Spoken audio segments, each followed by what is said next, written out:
Chers amis, je vous salue, je vous dis bonjour. J'ai fait une vidéo tout à l'heure qui apparemment n'a pas marché. J'espère que celle-ci fonctionnera. Alors je vais me mettre dans le bon sens cette fois. Mince alors. Voilà. Alors je vous fais faire une découverte de mon domicile. Regardez un petit peu le désordre, hein. Ma résidence, ma belle résidence, vous voyez. C'est déjà sur le point du départ. Vous voyez, ça c'est pour le futur expat, on va dire, entre guillemets. Alors j'espère que vous allez bien. Déjà, n'oubliez pas, chers amis, de vous abonner, de liker, de partager. Surtout partager, n'hésitez pas. Commentez, surtout également. Commentez, n'ayez pas peur. Hein, faire des commentaires, ça n'engage que à pas grand-chose.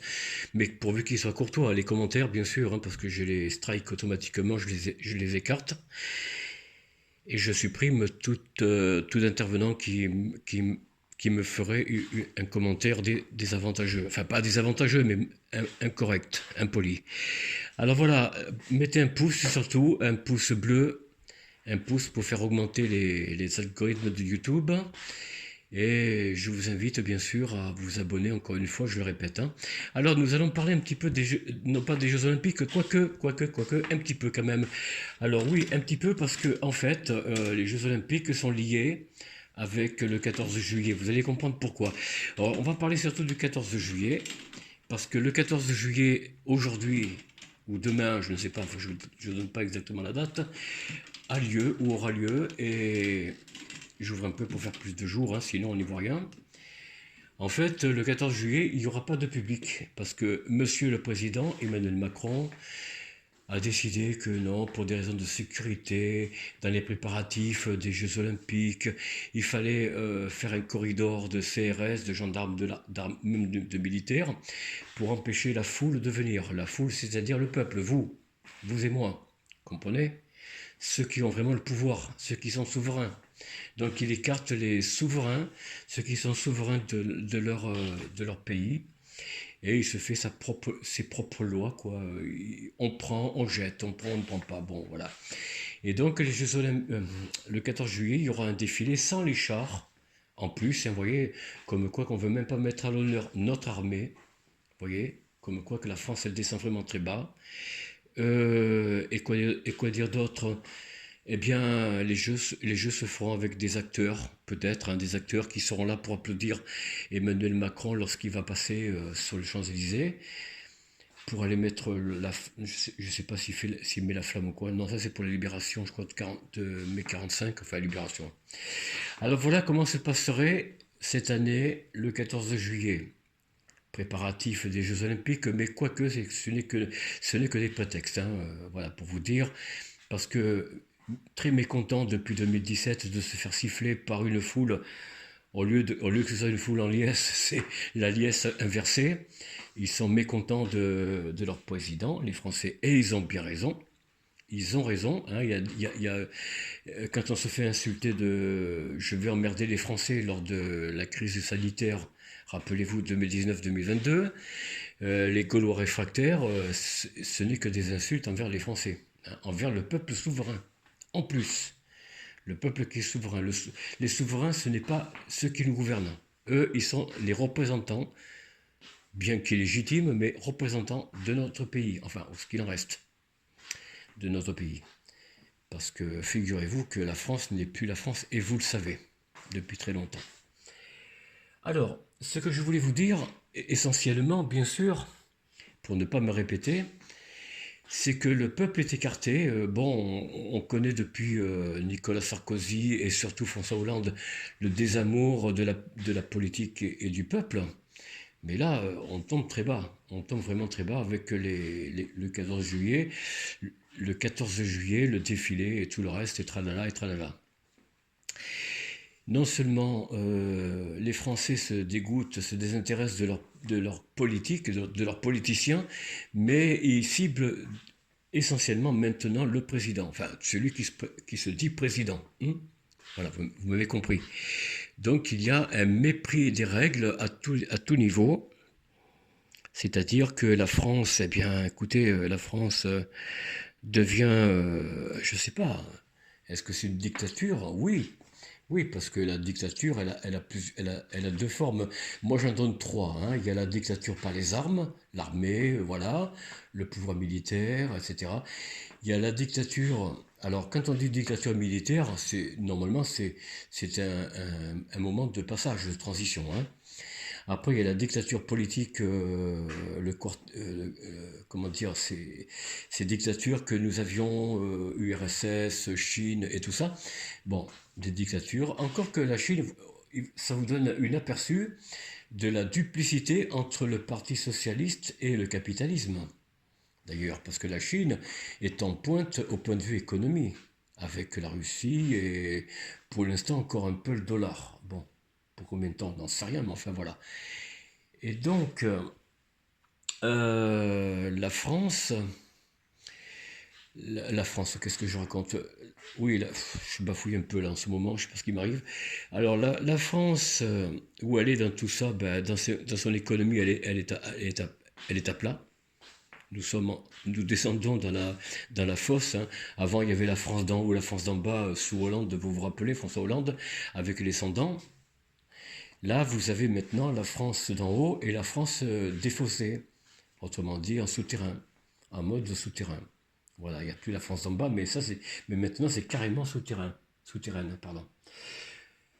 Alors, la France, elle descend de plus en plus dans le bas des pays du tiers-monde, hein, d'une époque que moi j'ai connue, hein. On parlait à l'époque du Bangladesh et de quelques pays très pauvres en Afrique. Aujourd'hui, l'Afrique commence un peu à se redresser. D'ailleurs, l'Afrique a un bel avenir devant elle, on en parlera un jour. Pour l'instant, on n'en est pas là. L'Asie, eh bien écoutez, voyez un petit peu le Japon à la remorque des États-Unis, ils stagnent, mais bon, ils sont encore à un bon niveau. Et par contre, la Chine, elle s'aligne avec la Russie et les autres pays du BRICS, hein, le Brésil et autres. Je ne sais plus si c'est le Guatemala ou autre, enfin bon. En tout cas, les BRICS se remontent et puis la Chine est au beau fixe, hein, et c'est un pays communiste, vous voyez? Mais les nouveaux dirigeants Tsiping et avant lui, ils ont compris le modèle du libéralisme. Ils le prennent à leur profit pour les développer. Et vous voyez, ça montre bien qu'un pays, quand il veut, il peut. Et la Chine nous montre un exemple qui devrait nous faire réfléchir, nous, Français. Vous voyez? Alors, dans tout ça, le 14 juillet, comment ça va se passer? Y aura-t-il des feux d'artifice ou pas? Bon, à Paris, il y a peu de chances qu'il y ait des feux d'artifice, hein, ou alors on verra bien un peu plus loin dans le temps.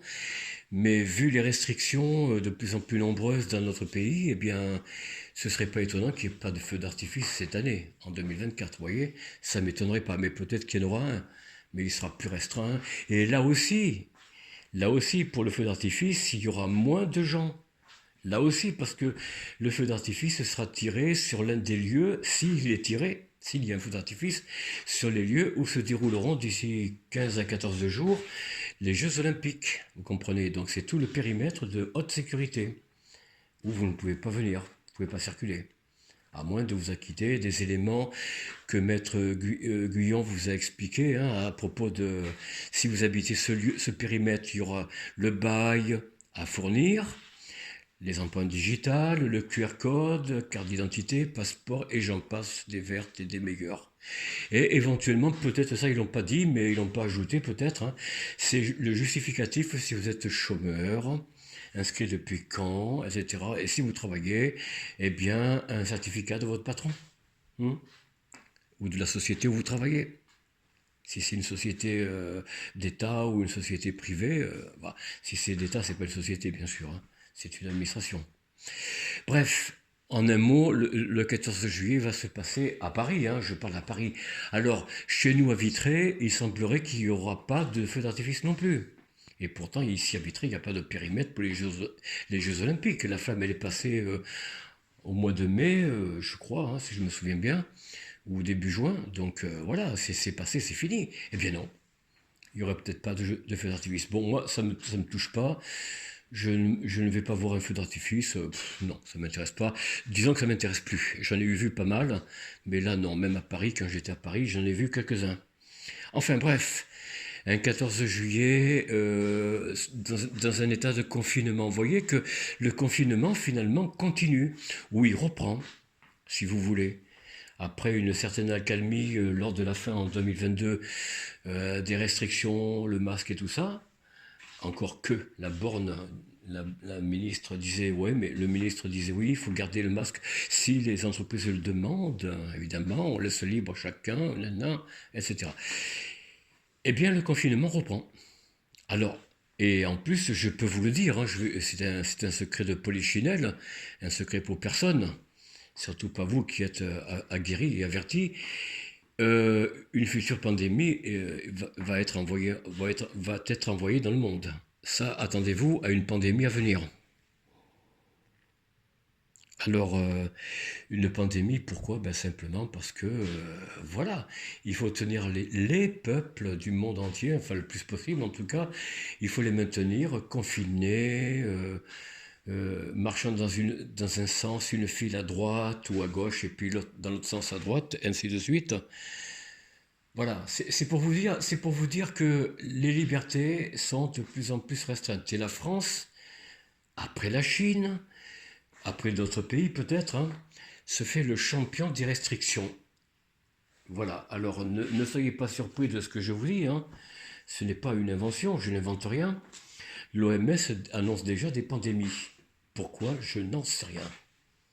Pour quelle raison? Pour quel mobile? Pour quel motif? Aucune idée. Alors voyez que nous sommes loin des libertés espérées par tant de gens qui disaient ouais, bah, de toute façon, ça y est, la crise sanitaire est passée, tralala, tralala. Non, c'est pas fini. Ce n'est que la continuation ou la continuité, si vous préférez, de ce qui a été mis en place avec un ballon d'essai, ce qui a été mis en place en 2019. Ne vous y trompez pas. La mise en scène n'est pas terminée, elle continue. Alors oui, on va me dire, oui, mais Raymond, tu exagères quand même, tu dis des choses, tu sais même pas, tu n'as pas de preuves, etc. Tu n'as pas de preuves de ce que tu dis. Eh bien si, j'ai des preuves, figurez-vous. Et les preuves, je vous les donne là, maintenant. Je vous les donne, en fait. Les preuves, c'est quoi? C'est que le 14 juillet, ben écoutez, si vous êtes en région parisienne, vous le verrez par vous-même. Vous verrez au moment opportun que la foule n'est pas, le public n'est pas invité. Vous comprenez? Le public n'est pas invité à manifester son contentement ou mécontentement. Bon, mais je ne sais pas, pour les plus anciens, vous vous souvenez certainement que lorsqu'il y avait un défilé du 14 juillet, les foules étaient en liesse. Alors, qu'ils aimaient ou pas leurs dirigeants, les foules étaient en liesse, hein, je me souviens. Aujourd'hui, les foules, elles sont en liesse, mais à l'envers. C'est-à-dire qu'il n'y a plus comme autrefois, il n'y a plus cette liesse.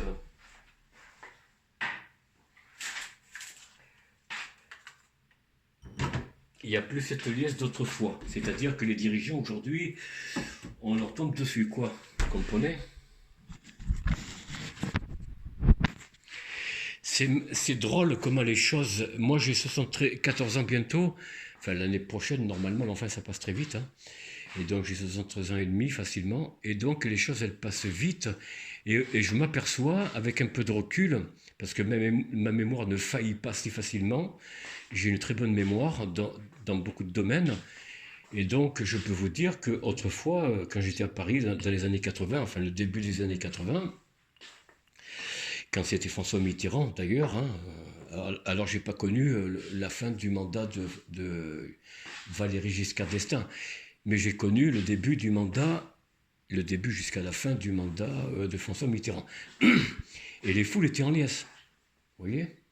Même si à la fin, François Mitterrand n'avait plus le même amour, l'amour que les Français avaient envers lui. Mais enfin, il continuait encore à le soutenir, enfin, à l'applaudir, pour un grand nombre, hein. Pas tous, mais un grand nombre.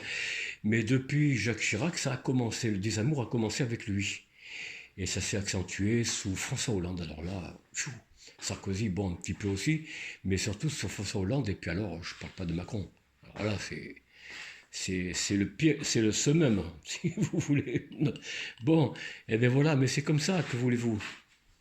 Les Français ont un désamour de la politique et de leurs hommes ou femmes politiciennes parce qu'il n'y en a aucune qui propose vraiment quelque chose pour sortir de ce marasme, de cette nasse dans laquelle on se trouve. J'entends par là, bien sûr, quand je dis naze, hein, c'est l'euro, l'Europe, tout ça, enfin, ces pièges bon, commençons par C, hein, voilà, vous voyez ce que je veux dire. Je ne dirais pas de grossièreté parce que YouTube censure à tour de bras, alors il faut faire attention. Mais en revanche, il y a un désamour, une séparation toujours plus forte, plus profonde, j'allais dire, hein. Nous, on est carrément en souterrain maintenant, hein, par rapport à la France d'en haut, c'est-à-dire les dirigeants, présidents, ministres, députés, sénateurs, etc., etc., etc.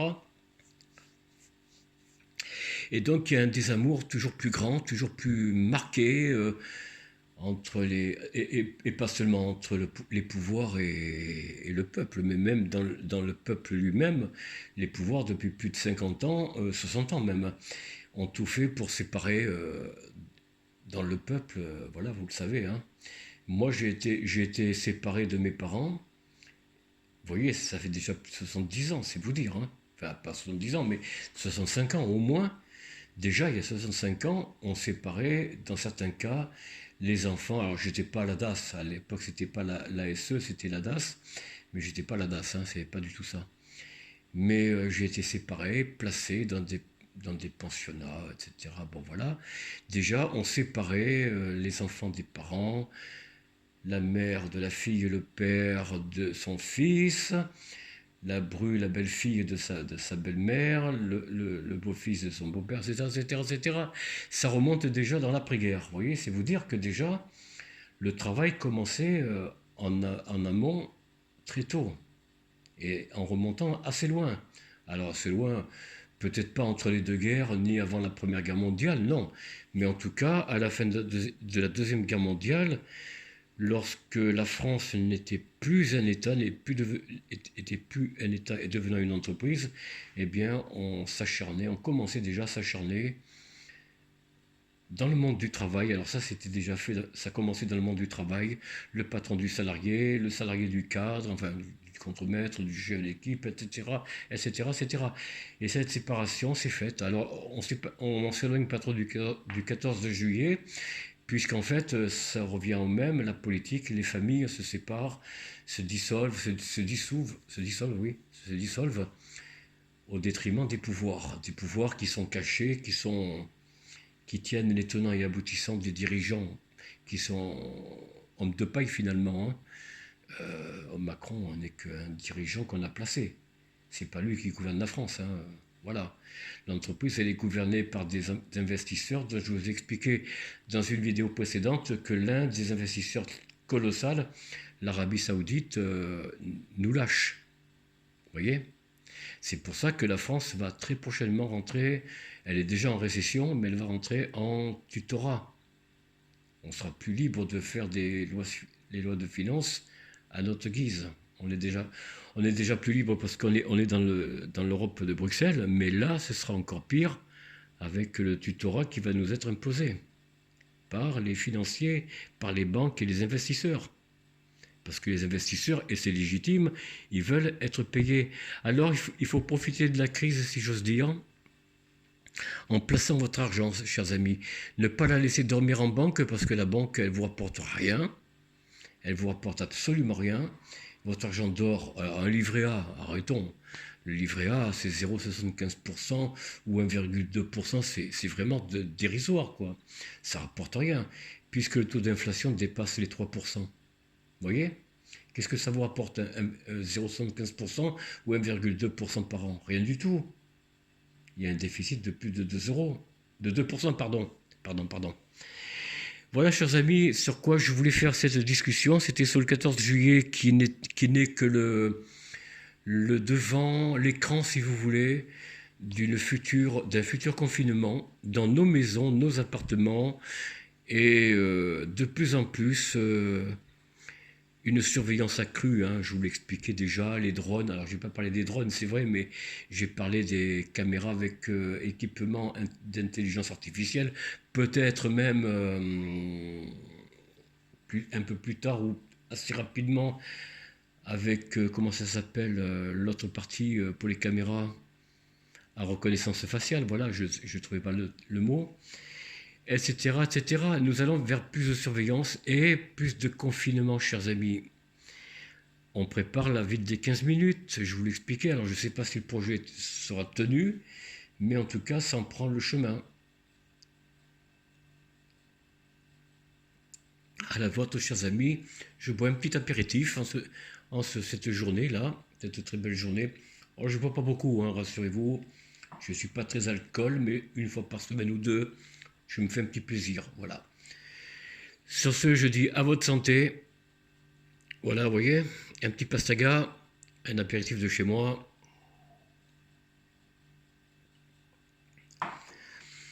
Voilà, chers amis, écoutez, le principal, c'est de rester entre vous. Alors, la Triforce, hein, je reviens sur un terme que j'ai jamais employé ici. La Triforce, c'est la première force. C'est la santé. C'est la santé. Là, on peut pas c'est incontournable, on peut pas y échapper. Ensuite, et de près, c'est la famille, hein, très important. Donc, soyez proche de vos proches, hein, justement, avec plein d'attention, d'amour, d'altruisme, etc., d'un égard bienveillant. Votre famille et vos amis, quand même, c'est très important aussi. Et la troisième force de la Triforce, c'est la richesse. En fait, c'est votre salaire, c'est vos placements, c'est vos revenus. Alors, je vous souhaite d'être heureux, de vivre heureux, de ne pas vous laisser abattre, et je vous dis à très bientôt. Au revoir.